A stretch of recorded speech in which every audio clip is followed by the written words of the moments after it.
Seja bem-vindo ao canal Ciências da Religião e Teologia, um canal voltado ao mundo religioso. No vídeo de hoje eu quero fazer a exposição do Salmo 121, todos os versículos, do versículo 1 até o versículo 8.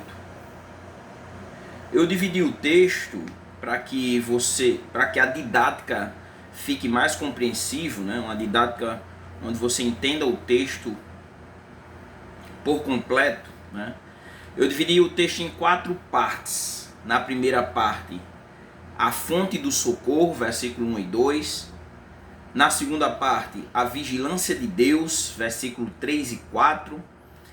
Na terceira parte, a proteção diária de Deus, versículos 5 e 6. E a quarta parte, a proteção total de Deus, versículos 7 e 8. Após isso, farei algumas aplicações, né? Como sempre, né? Sempre quando terminou a exposição do texto, o que esse texto tem a ver conosco e como eu posso trazer os ensinamentos, as lições que o texto ele tem para a minha vida, para a sua vida. Então esse é o objetivo. Então vamos fazer uma introdução. O tema é o Deus que nos guarda. Vamos fazer uma introdução para que você se situe, entenda sobre o que o Salmo está falando, e depois a gente vai trabalhar cada ponto do texto, esses 4 pontos, e a gente vai abordar todos os versículos, expondo versículo por versículo, e após a exposição de cada parte, uma reflexãozinha curta. Vamos à introdução então. O Salmo 121, ele pertence aos cânticos de peregrinação. Os cânticos de peregrinação, eles vão do Salmo 120, eu pulei, mas depois eu vou fazer a exposição do Salmo 120. Então eles vão do Salmo 120 até o Salmo 134. Eles encerram no Salmo 134. Esses salmos, eles também são chamados de cânticos de degrau. Se você na sua Bíblia aí, se você tiver com ela, você vai ver que em alguns salmos ele não vem como um salmo de peregrinação. O título e o subtítulozinho é Cânticos de Degraus, né? Então, essa coletânea de salmos, do 120 até o 134, é conhecido como Cânticos de Peregrinação ou Cânticos de Degraus, né? E um primeiro ponto aqui para se observar, depois de entender o que esses salmos são e qual é o conjunto dos salmos, é entender quando esses salmos eram entoados. Lembrando, salmos de peregrinação, quando eles eram entoados? Esses salmos eles eram entoados quando os israelitas eles subiam até Jerusalém para as festas, né, as festas religiosas.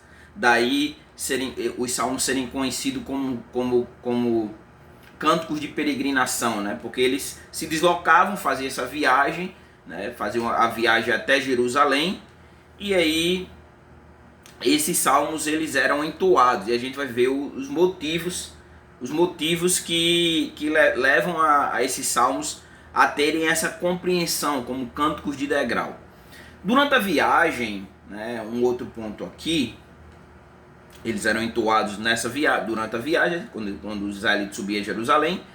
E um outro ponto aqui é com relação a essa viagem, né? Essa viagem era um caminho longo, muitas vezes, dependendo de onde os israelitas se encontravam, né?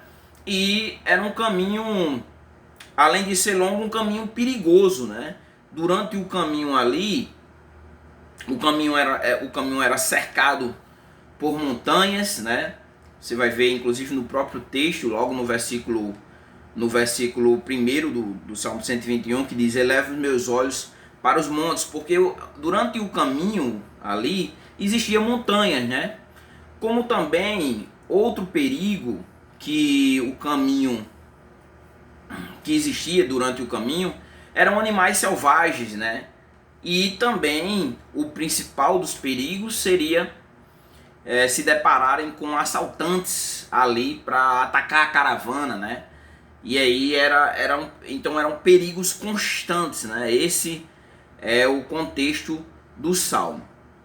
E aí, a partir desse contexto, o salmista, você vai ver que ele vai expressar uma confiança total em Deus, né? E aqui Deus como o protetor, né? O protetor dos israelitas durante sua locomoção, durante a sua viagem ali, né? Durante a sua peregrinação até Jerusalém. Então esse é o contexto do Salmo, né?